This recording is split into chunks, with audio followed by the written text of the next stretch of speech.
Well, again, good morning. Welcome to you. Welcome to those that are with us online. Thanks for being with us this weekend. I'm going to go ahead and ask, if you will, now all the passages we use today, most of them will be up on the screens. But if you have your Bibles with you, I'm going to go ahead and ask you to take it out and open it up. You can go ahead and turn me over to Matthew. We're going to be in Matthew and then in Romans and then primarily over in John. But you can go ahead and turn me over to Matthew chapter 10 is where we're going to begin this weekend. Again, the passage will be up on the screens. When Susan and I first got married, we were not in full-time located ministry. Needless to say, it took us a little while, especially me, and I kind of dragged my feet in the mud, if you will, about God's calling on my life, and therefore I dragged my family along for a little while. But when Susan and I made the decision that we just felt God laying on our hearts to be in full-time ministry, we made that decision while we were living in Roanoke, Virginia. And we just made, a church had contacted us, and they had told us, they said, hey, would you be interested in a part-time position with us? And as God's was working on our heart through all this, I quit my job. I wouldn't advise that. But at the same time, that's not something to take notes on, in other words. But we just felt God really laying on our hearts. We weren't sure what He was doing in our lives, where He wanted us, what He wanted us to do. But we just felt He wanted us in full-time ministry. And so I knew I wanted to go back and finish my degree. And so what happened was this church that they told me, okay, well, so we have a full-time youth minister that's coming, and we'd like to bring you in as a part-time associate minister. We don't have any place for you to live. We're not sure where you're going to live. And this specific church, really in a small community, and trying to find a place that we might want to rent or where we're going to live was not the easiest thing to do. But Susan and I, stepping out on faith, made the decision, okay, we feel like this is where God is leading us through prayer. Well, about 3 or 4 days before we are actually to make this jump again, we're not really sure where we're going to live yet, and yet we're still expected to make this jump, this move. We get in contact, the church contacts us and said, hey, the guy we were going to hire for full-time for youth ministry, he's decided that he's not wanting to come. So would you be interested in going and doing this full-time for us, at least through the summer, and then we'll reevaluate in the fall? So I go from part-time to full-time. And then in the process of that, we get another phone call and say, hey, we have this house that's right down from the church. Would you be interested in renting this house as you get ready? Sure, everything. That's just one snippet of what it's been like in my relationship with God through Jesus Christ, and then in Susan and I, in our relationship with God through Jesus Christ as a couple together.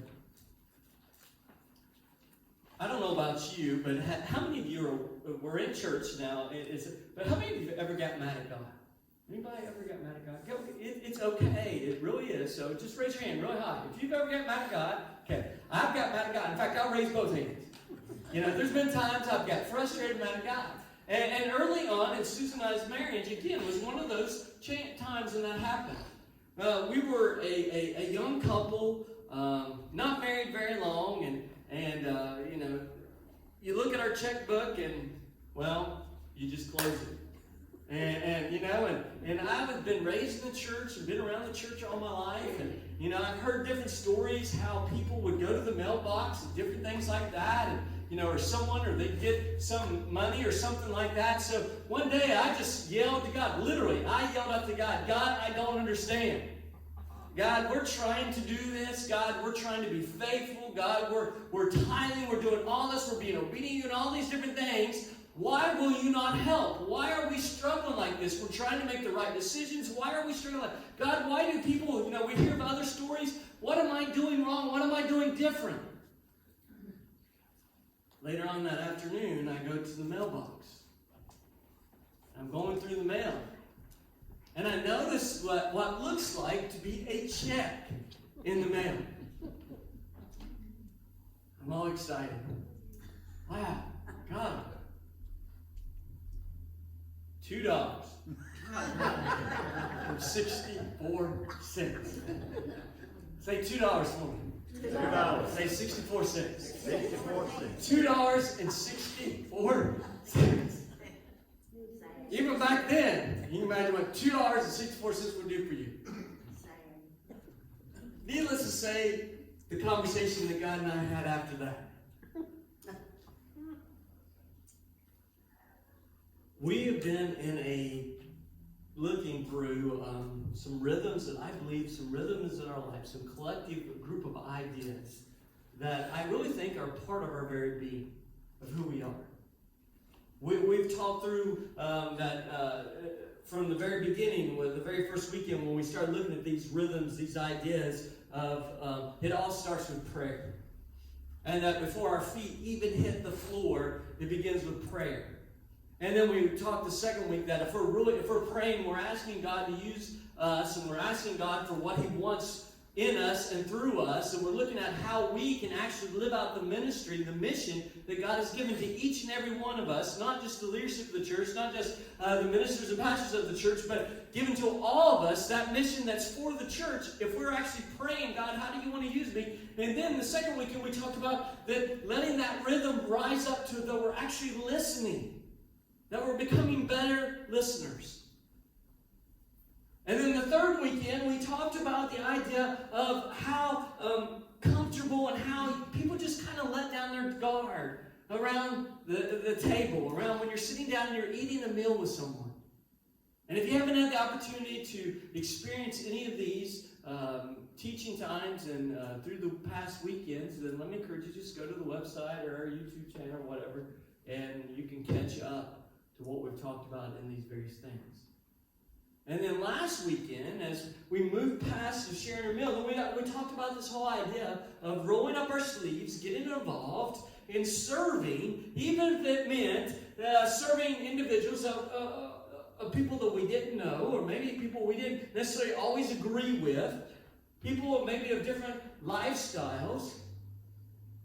But I wonder, in this last rhythm, now again, I really believe that all these are things that are already in us. They're very much part of our very being. It's just allowing them to rise to the surface. That's why I believe this last rhythm is the hardest one for us to really allow to come to the surface. Allows us to, this is the one I think we struggle with. Did you know that 93% of all communication is nonverbal? 93%, it said that 93% of all communication is nonverbal. That's why I believe it's so important that we have an understanding if we want to truly be able to influence our neighbor, to help them to find and experience the healing love of Jesus in this community where God has planted us. It's why this one is so important. And it's actually, I believe, really just who we are again, and it's so easy, but we want to make it so hard. Here it is. You can write this down in your notes. The fifth rhythm, or this idea of rhythm, is we are willing to share how we have experienced the healing love of Jesus. In other words, you share your story. Now, whether you understand it or believe it or not, every one of us, whether it be online or here in this room, between these walls, we all have a story. Every single one of us have a story. But for a lot of us, having this conversation, specifically if you are a follower of Christ, having this conversation makes us feel uncomfortable. It's the kind of the thing that we back away from or we don't want to be a part of. Some of you have already, whether you know it or not, have already cut this teaching time off. You said, well, I've been working on becoming a better listener, but I'm not listening to this one. This is for someone else. We become overwhelmed, so we just tune it out. We think, well, someone else That's their responsibility, or that's their job, or they can be better at it. They're better communicators than I am. What happens is all of us overthink this. We try to make it harder than what it has to be. We try to we just complicate it. We'll say things like, I don't know all the answers. I can't share my story. And we think about, when we say share our story, we think about that sharing the gospel, sharing Jesus. So we say, well, what if somebody asks this question? Or what if they ask me this? What do I do with that? What if they ask a certain time in Scripture that I'm just not familiar with? Sharing your story when we think about it, well, that's for someone else. That's for someone that really knows Scripture. That's for someone, and you can put their name on it.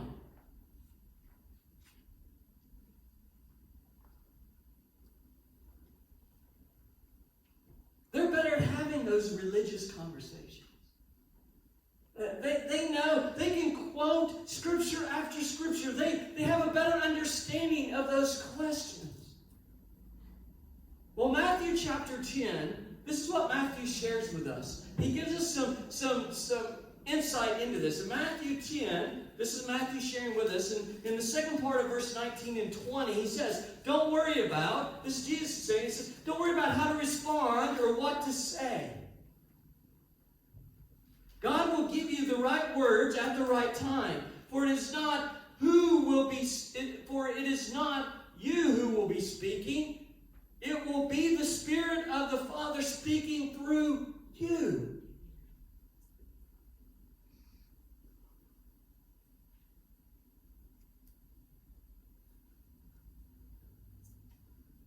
For some of us, maybe we struggle with sharing our story because we don't want to impose our beliefs.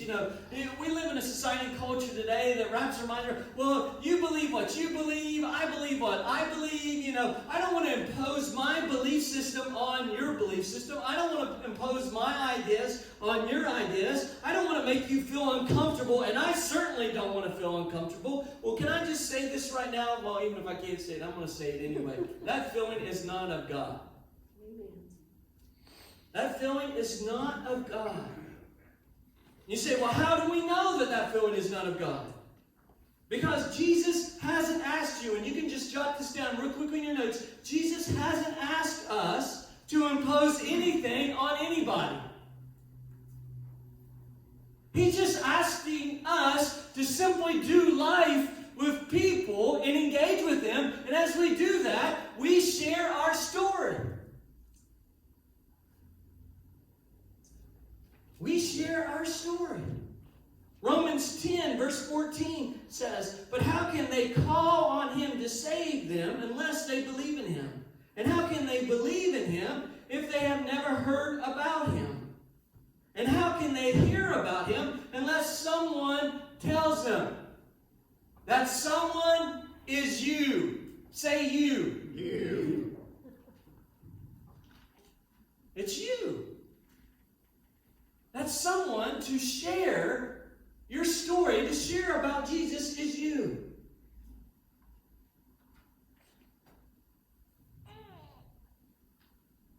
Some of you maybe right now are thinking, this is the Sunday I should have skipped. I like the idea of sitting around the table eating a meal. I like the idea of maybe, it doesn't even disturb me, it doesn't even bother me about prayer.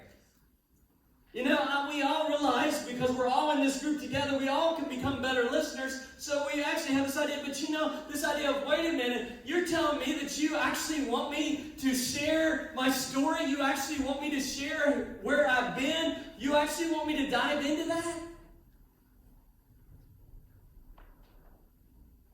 Again, we don't want to make people feel awkward, and we certainly don't want to feel awkward, so we just don't. We just kind of do life. And let me just say this. It's because we misunderstand, or we bought into the lie that we have to believe and understand that Satan doesn't want us to share Jesus or share our story.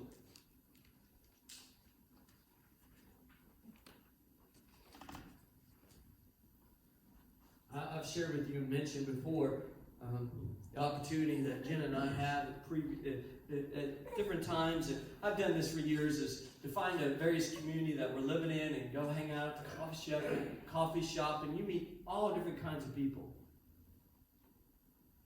And over the past several months, to sit around the coffee shop and even with Jenna working there, and just to listen to the various conversations, they all know I'm a minister. But we just sit around, and sometimes they'll ask questions, and sometimes we just share. In other words, we just, in that short period of time, we just do life.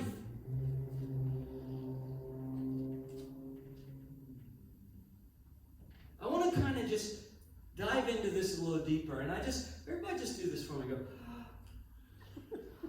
and then just go, you're okay. Really. You are okay. It's going to be okay. It's actually not as hard as we think it is. We don't have to wrap around and say, well, there goes little Mr. or Mrs. Evangelist there, or whatever. It's just again, this is who we are. It's not adding something else to your life. It's not saying, okay, well, I got to be. No, it's just, in other words, it's who we are. So I just kind of want to help us to relax about this by looking at a time that John shares with us over in John chapter 9, beginning with verse 1.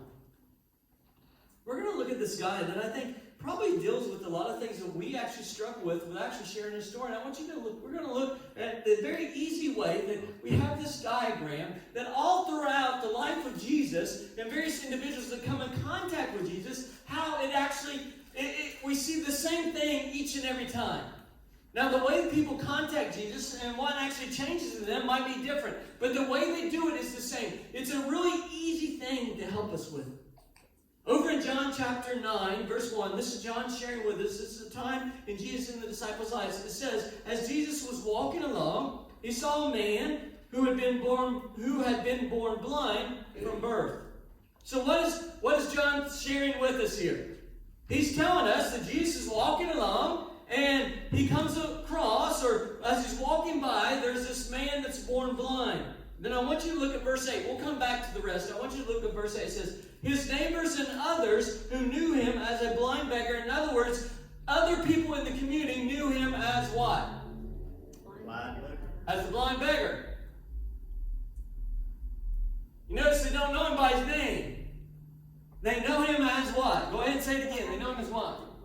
They know him as the blind beggar. That's how the neighbors, that's how the community identifies him.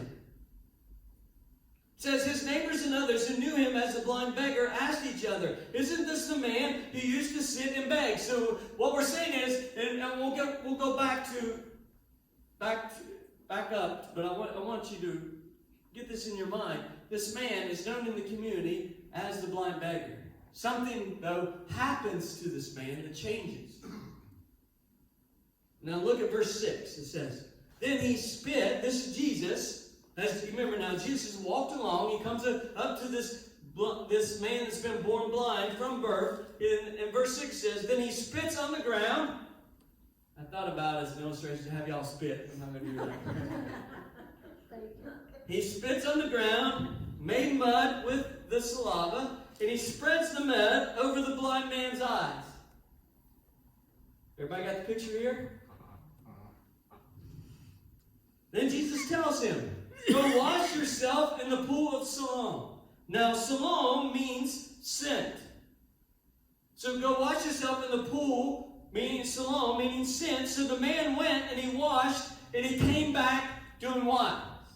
Seeing. So what is taking place? Jesus is just walking along. This man, he's there. He was born blind. He's begging. In other words, he's begging for people for help. He's begging them for money. Jesus sees him. Jesus spits on the ground. And from the saliva, he spits on the ground. And from the dirt, he makes mud. He puts it on the guy's eyes.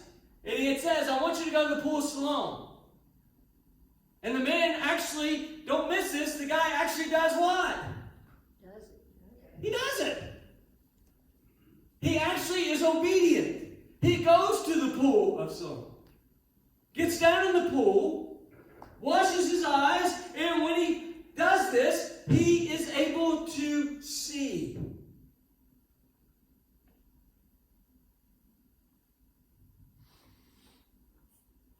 Jesus spits on the ground, puts mud on his eyes. He does what Jesus asked him to do. He goes to the pool. Now think about this. We got to just throw this out there. What if the man had not done what Jesus said?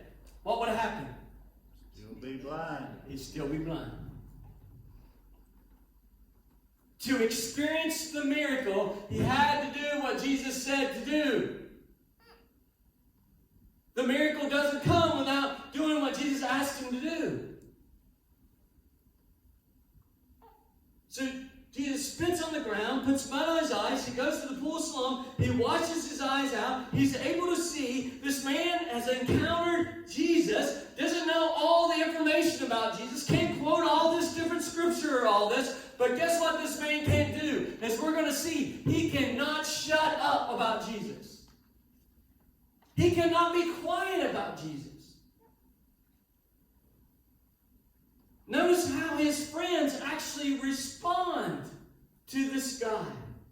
I want you to notice how this man responds. Look what it says in verse 8. It says, his neighbors and others who knew him as the blind beggar asked each other, isn't this the man who used to sit and beg? We've already read that. I want to know it again. This man, everybody knew him as being the blind beggar. So we know he was blind. We know a miracle has taken place. We know that he can now see. They're still questioning. They're saying, isn't this the man who used to sit and beg? Some said he was, and others said, no, he just looks like him. No, that really can't be him. In other words, they're doubting that a miracle took place. Goes on to say, but the beggar kept saying, yes, I am the same one. Verse 10 says, they asked, who healed you? What happened? Verse 11 says, he told them, the man they call Jesus. Notice how he says, the man they call Jesus. He doesn't say, my friend Jesus. He doesn't say, y'all know about Jesus. He says, you know, that man they call Jesus. He made some mud. He spread it over my eyes. And he told me, go to the pool of Siloam and wash yourself. So don't miss this. You can underline this. So what does he say? He says, so I went. Say I went. I went. He goes, so I went, and now I can what? See. I went, and I can see.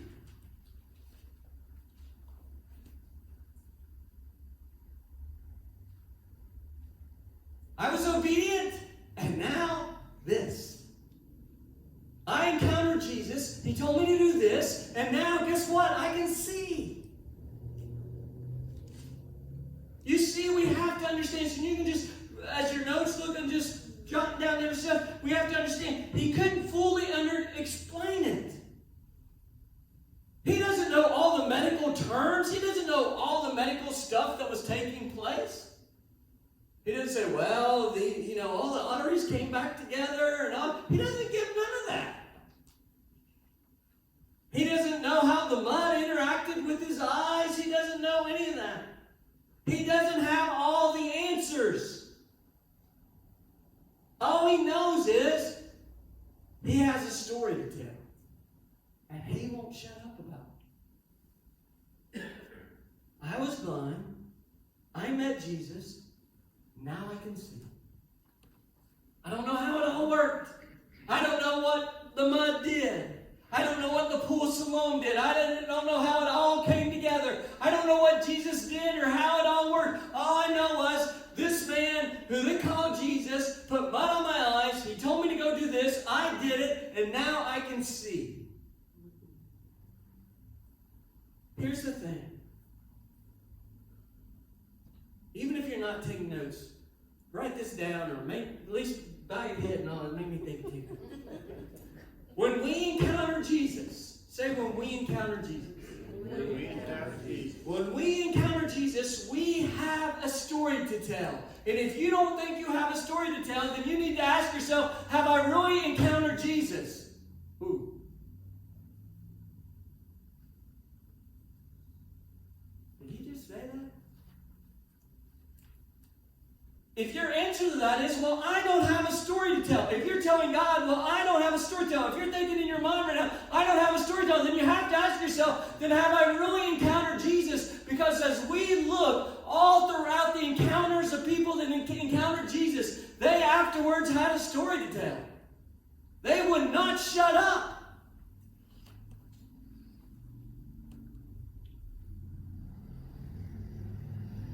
Now here's the thing.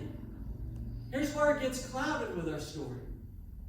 So let's kind of get away from the murkiness of it all and kind of get more in focus with what we're talking about with the story. See, our story might not be as exciting as the blind man. About being blind and not being able to see, and then all of a sudden being able to see, and then here's the thing. His story is his story. It's his. It's not your story. So don't go tell his story to someone else. Well, I was blind, but you don't add that to your story, unless that's true. That's his story.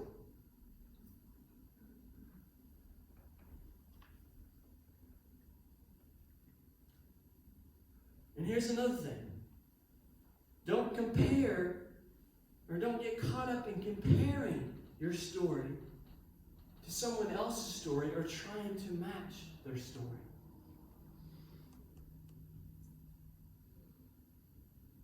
Don't compare. When you look at your life, maybe we're at different places. We're all at different places in our relationship with Jesus.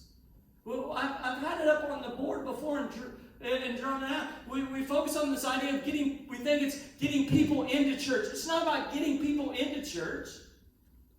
It's about being the church, and we're all out in different places. Some of us, as followers of Christ, we'd like to say we're moving toward Jesus, but actually, right now, you've been moving away from Jesus. Some of us we've been on a journey moving away from Jesus, but something happened and we're moving toward Jesus. Some of us aren't moving anywhere. We're just like where we've been for now 10, 20, 30, 40 years. Or a month.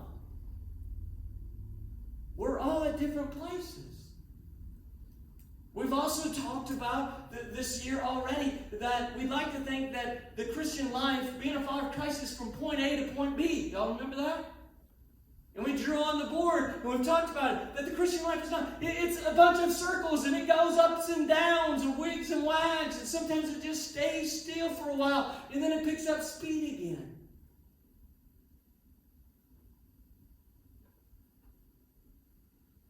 Don't compare your story to someone else's. Don't compare your beginning to someone else where they're in the middle. Don't compare, but just don't compare.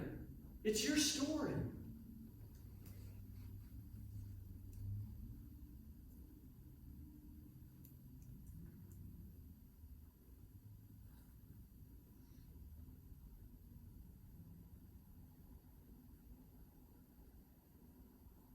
Share your story. Share your story. When we allow ourselves to encounter Jesus, we all have stories that are worth telling. We all have stories that are worth telling. Notice here now, not everybody is excited about this man being healed. We have to acknowledge that. Not everybody is going, man, that is just awesome. That is just, praise God. Wow, not everybody is wowed by that. In fact, if you look there, you'll see there's this group of religious leaders called the Pharisees. And here's what was going on. They gradually could feel their power. They gradually could feel their control being threatened by this man Jesus, and because of that,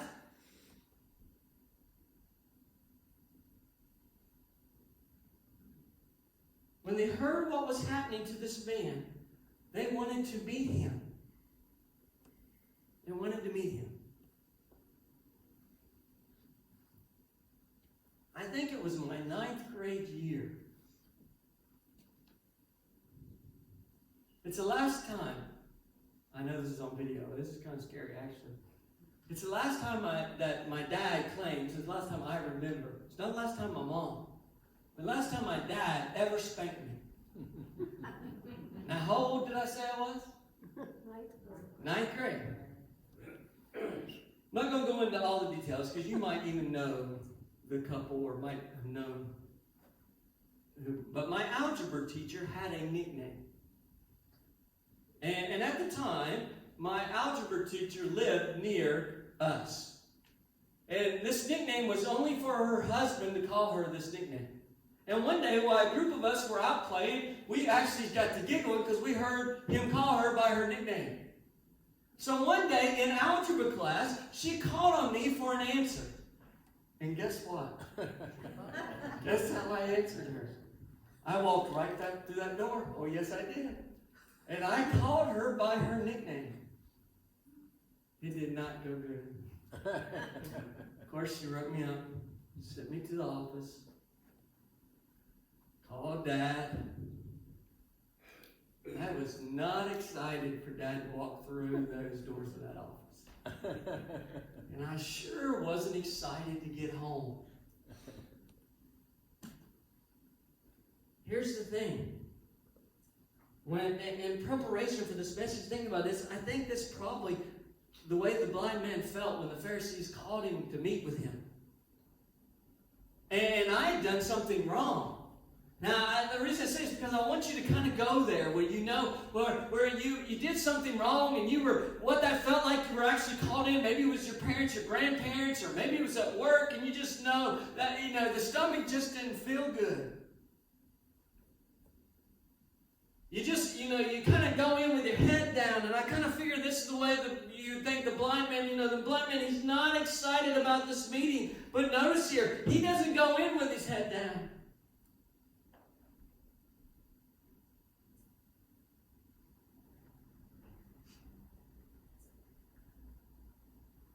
Notice how this man actually goes to the meeting. I want you to say this. I want you to see. How does the man actually get to the meeting? You tell me. I'm not going to tell you. You tell. How does he get to the meeting? This is so, well, at least funny to me. Hilarious. How does he get to the meeting? He walks. The man was what before? He was blind. He now is able to walk to the meeting where they're going to question actually what happens. Weren't you the man born blind? He actually walks. Why could he walk? Because he could see. He can actually see. And the Pharisees, they're trying to drag Jesus through the mud. They're trying to bring Jesus down. They feel threatened. Look at what it says in verse 24 of John 9. Look what John says. It says, so the second time they called in the man who had been blind and told him.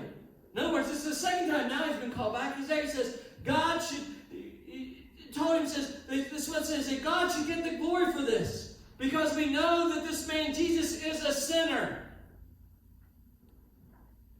Look what the Pharisees are saying. We know that this man, Jesus, is a sinner. God should get the glory for this. Look what it says in verse 25. Look at the man's reply. He says, I don't know whether he's a sinner or not. But I do know this. I was blind, and now I can see. Here, you deal with it. It's not there. I added that too.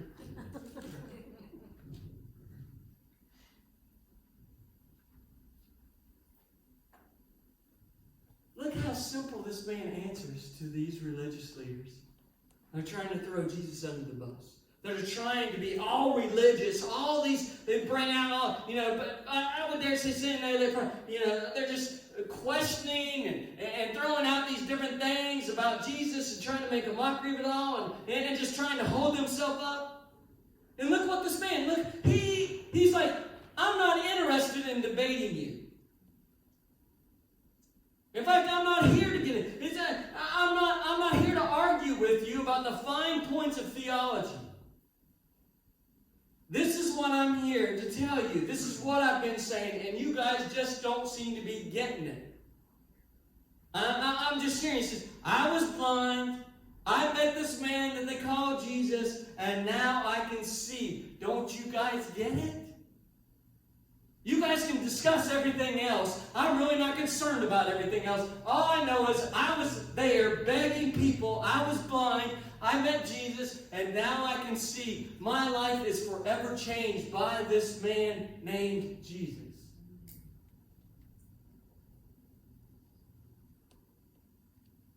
He's saying, this is what I know to be true. You all can argue everything else. This is what I know to be true. See, this is the thing. Here it is.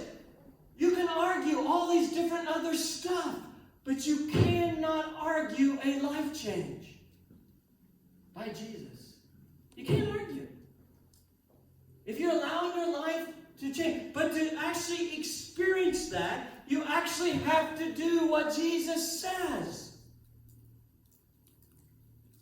And as we walk, as we are praying, as we're listening, as we're doing life, as we're rolling up our sleeves and just doing life and serving and watching how God moves, then that adds to our story.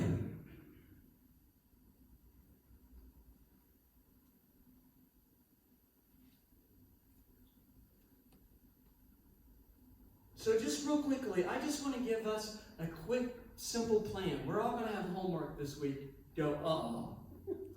It's okay. You go, oh. We're all going to have homework this week. Here's a simple plan.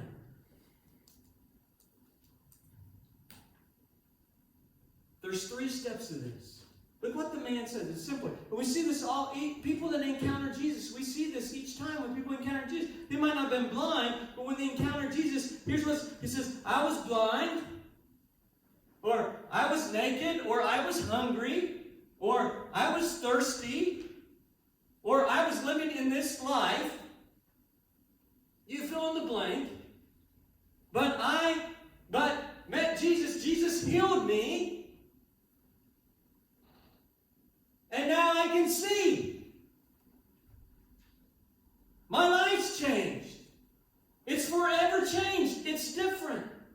Does it mean it's perfect? No. Does it mean that this blind man, once he can finally see, does it mean he's got his life all together? Does it mean he wasn't going to have any struggles from then on out? No.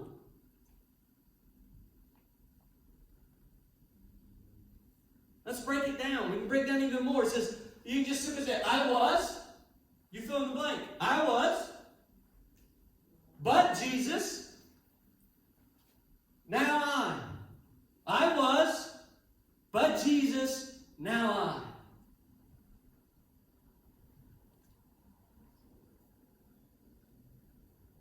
Sharing our story.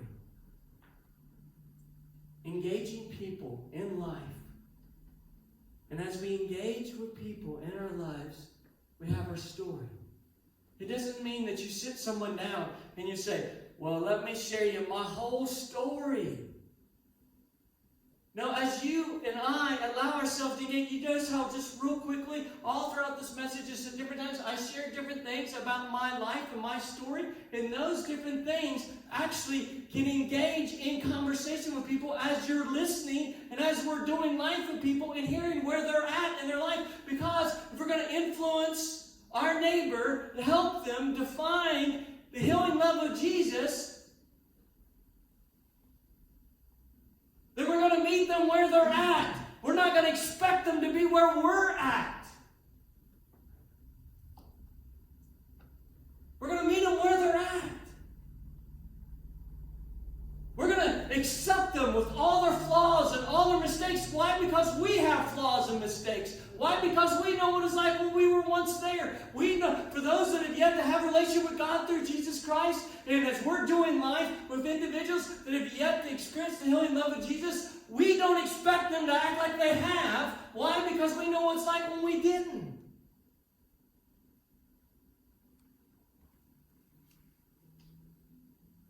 So we just do life with people. And as we do life, we share our story. We share at different times how Jesus moves through our life.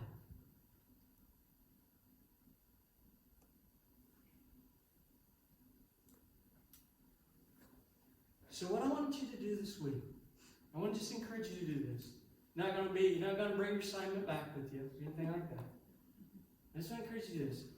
Sit down and think about right now where you're at in your relationship with God through Jesus Christ. Get off by yourself. Just get off by yourself and where you're at.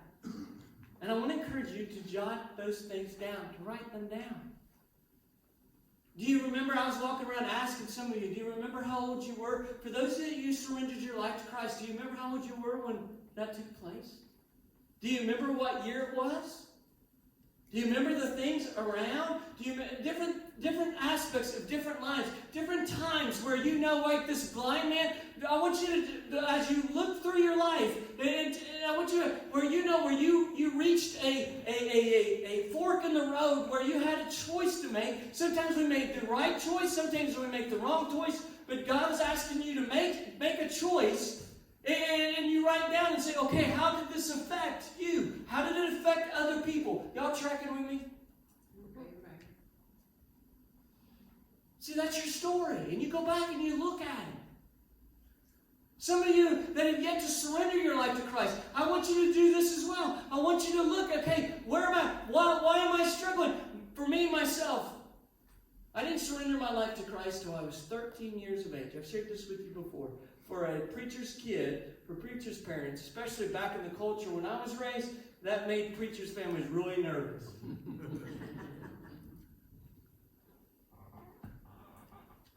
I surrendered my life to Christ at 13 years of age at Park Springs Christian Camp. Some of you have been there. Down through the years, we've supported that as a church. It wasn't because I felt, oh, woe is me, I've done all this horrible stuff, and all these things, so I went down to surrender my life to Christ. No, that wasn't what took place. Dad finished speaking a message at Vespers. He was the camp dean. I thought, you know what? It's time to do this. And I stepped out with some others. I still remember, if you're familiar with Park Springs, the big pond, I assume it's still there, I guess. Hopefully there's no way that. Big pond there, crickets and all that, and the frogs and all that different thing. I remember the smells and all that different stuff. I remember calling my grandparents and telling them, hey, that I made this decision. I can remember a moment I go, whew! Hey, God. That's my story. That's not yours. Don't compare yours to mine. Another would be the way that I encountered Jesus may be different the way you encounter Jesus. The way we accept Jesus is the same. Following? Write those things down. If you remember the smells right now, different things in your life, that's what you... As you weave through your life, those are the stories as you weave through people in their lives. It wasn't that I, at 13 years of age, it wasn't that I didn't believe in God. It wasn't even early on that I didn't believe in God. I didn't believe that Jesus rose from the dead. Here's the thing for me. So this helps me because I know this part of my story helps me when I hear people, when I'm listening. It's the fact that I wanted my decision to surrender my life to Christ to be my decision, not someone else's. I didn't want it to be mom and dad's, grandma and grandpa's. I wanted it to be mine. So I wanted to make sure I was making the decision. So when I hear other people talking like that, then I can kind of weave my story in and share it.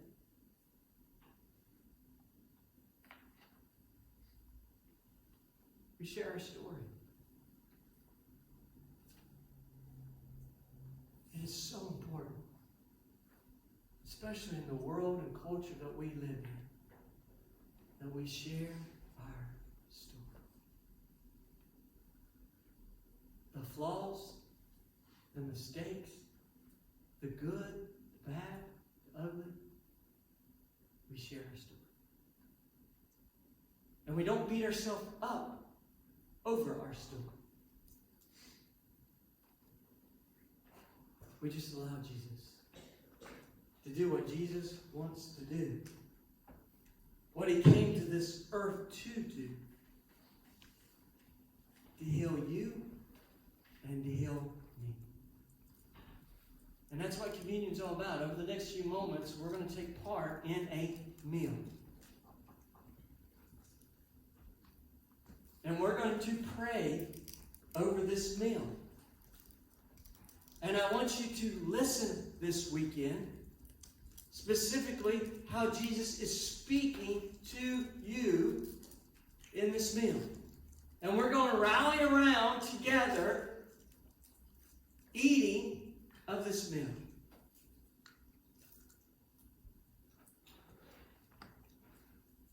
Working together. Sharing together.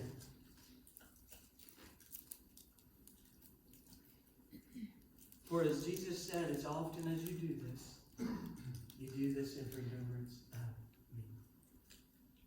Not as often as you're in your perfection you do this, but as often as you do this in remembrance of me.